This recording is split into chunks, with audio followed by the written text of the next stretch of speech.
Hi there guys, welcome to another video. So today we are looking at the Crusade mission pack Beyond the Veil. Now, let's have a look at the introduction. Welcome to Beyond the Veil mission pack. This is a narrative play mission for Crusade armies. On the following pages you will find a whole host of missions that your Crusade army can be dispatched on as they investigate, exploit or perpetuate the sinister happenings of the Pariah Nexus.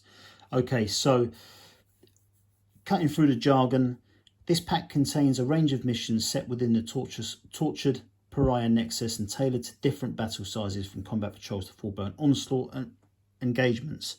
Okay, so if we look at the contents, we've got obviously what the Pariah Nexus is, Beyond the Veil games, looking at agendas and battle traits, Relics of the Nexus, the Theatre of War, and then Crusade missions in general. And then the rest of the book is just an update on the actual core rules of 9th edition anyway. So let's have a quick flick through the book and then I'll give you my thoughts at the end. So we get a fairly lengthy description of the Pariah Nexus. It takes us through a certain amount of information, certainly not incredibly in depth, but it's enough to get us started. Okay, and then it gives us how to set up Beyond the Veil games. So it goes from the standard stuff of selecting a battle size, going through all of the different missions that are available. So there's quite a lot available here. So it's 24 missions in total. So it's 6 missions for each size: combat patrol, incursion, strike force, and onslaught. Then going through the mission briefings for each one and determining the Theatre of War effects. So the Theatre of War effects we'll get to in a second. Then mustering our armies, selecting agendas, and we'll get to that in a minute as well, creating our battlefield. And then really getting through the other standard ways of playing 40k. Objectives, deployments, declaring reserves and transports. Okay, so moving forward, we've got the agendas. So these are the different ways to play the game. So for example, we've got ambush. Keep an ambush tally for each reinforcement and strategic reserve unit from your army. Add 1 to a unit's ambush tally each time it destroys an enemy unit, adding an additional 1 if it destroys an enemy unit during the turn in which it was set up as reinforcements or strategic reserves.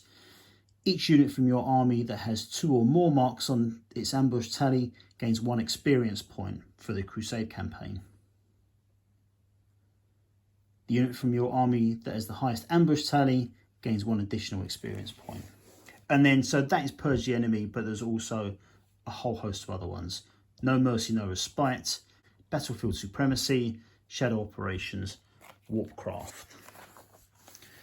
Okay, then it's got battle traits. When a unit gains a battle trait after a battle set in the Pariah Nexus, you can use one of the tables below. If you do, roll 1d3 and select the result. So for example, if we roll a d1, when using the Pariah Nexus Theatre of War on page 18, which we'll get to in a minute, this unit is unaffected by any of the afflictions rules.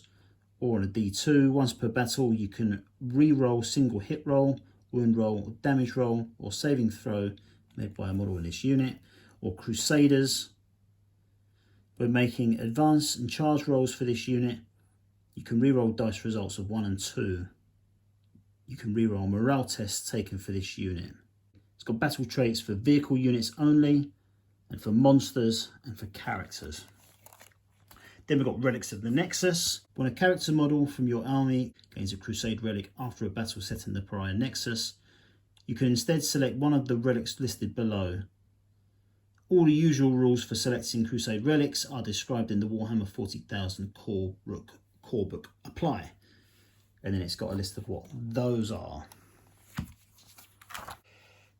And you've got battle scars, so that's for your defeated units. When a unit gains a battle scar as a result of a Beyond the Veil game, you can select one of those listed below instead of using the tables in the Warhammer 40,000 core book. All the normal rules for battle scars apply, e.g. a unit cannot have more than 6 battle scars. As with any battle scar, make a note on the unit's Crusade card, but unlike other battle scars, do not decrease a unit's Crusade points for acquiring one of the battle scars listed below. Again, it's got a D3 there, depending on what you get. It's got Unnerved, Creeping Chill and Frenetic. And then it's got individual ones for psychers, characters, vehicles and monsters. And then we look at investigating the Pariah Nexus. In Beyond the Veil games, your Crusade army can investigate the happenings of the Pariah Nexus. Keep an additional note of your army's Pariah Nexus investigation points. Its total, your investigation points total in this battle zone will show how much your army has discovered concerning what has happened in the Pariah Nexus, what is causing it, and how your forces can adapt to its effects. And then you've got all of these different investigation points details there. Then it goes through the theatre of war. The following section provides additional rules that you can apply to your battles that recreate the characteristics of the Pariah Nexus on the battlefields of the 41st millennium. If a battle uses the Pariah Nexus theatre of war, roll on the table below to generate a strategic setback that has befallen the armies involved in the battle. There's no table there, but basically you've got a D1, D2 or D3. D1 is disoriented approach, navigating their way through the unsettling calm. The formation of your forces become fractured as they struggle to maintain discipline and cohesion. Deferred reinforcements. Communications have failed as ghostly whispers babble nightmarish nonsense through your Vox units. Pulsating waves of hopelessness and despair drive at your troops. And the eerie calm of the immaterium causes teleportarium chambers malfunctions. Among a myriad of calamities, your position reinforcements suffer numerous delays in reaching the fray and then faltering deployments. A sudden surge of inertia and exhaustion has stalled portions of your initial strike. In shutting groups, halting formations, rejoin the front lines in ebbs and flows. And then throughout each of those, it discusses the actual effect. Then there's a list of afflictions, and there's 6 of those. Over this battlefield, the oppressive shroud of the Necron contra-immaterian nodal matrix waxes strong. Psychers struggle to manifest their powers, grasping for an Imperium that seems no longer there. Subtract 1 from psychic tests and deny the witch tests. Psychers do not suffer perils of the warp. So that was the first one, and then there's a further 5. Okay, then we go through our actual Crusade mission. So what I'll do is I'll go through a small one and then a large one. Survey and secure. Forward reconnaissance has detected disturbing readings emanating from several sites in the area, which may provide information on the strange phenomena at work.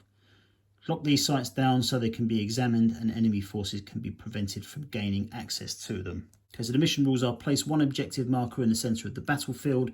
The players then alternate placing 2 additional objective markers on the battlefield, one at a time, starting with the attacker. Each objective marker cannot be placed within a deployment zone and must be more than 6 inches away from any battlefield edge and more than 9 inches away from any other objective marker.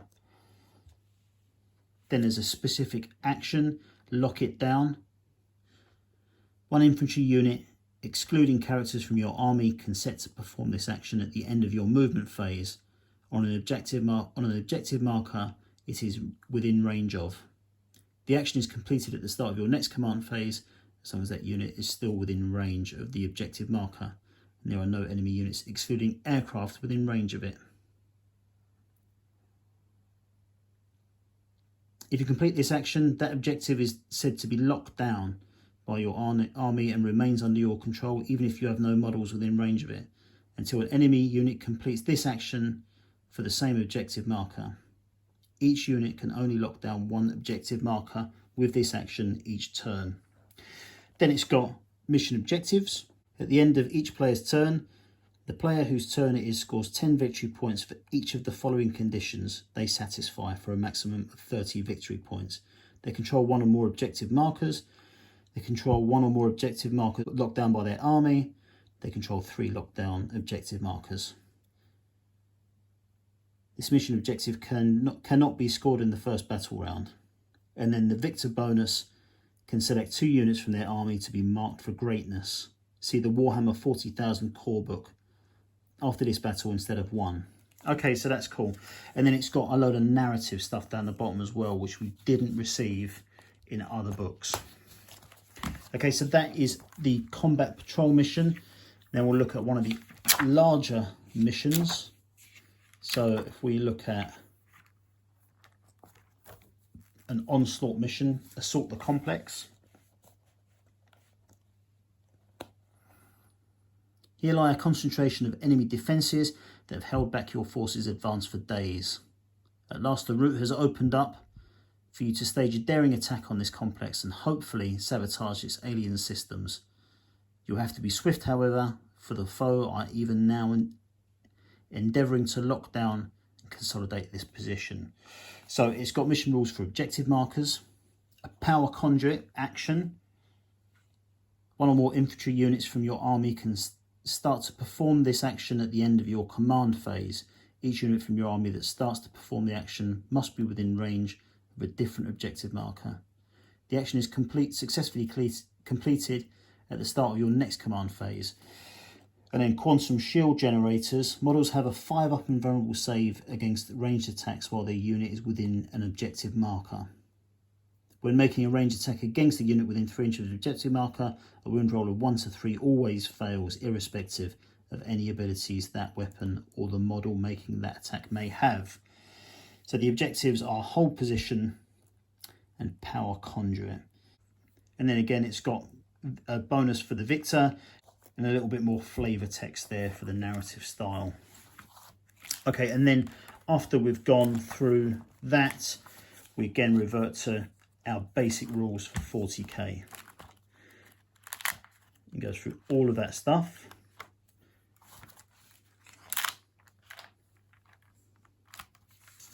And something that has got the back of these books, which I think is a very nice touch, is a glossary for you to refer to quickly.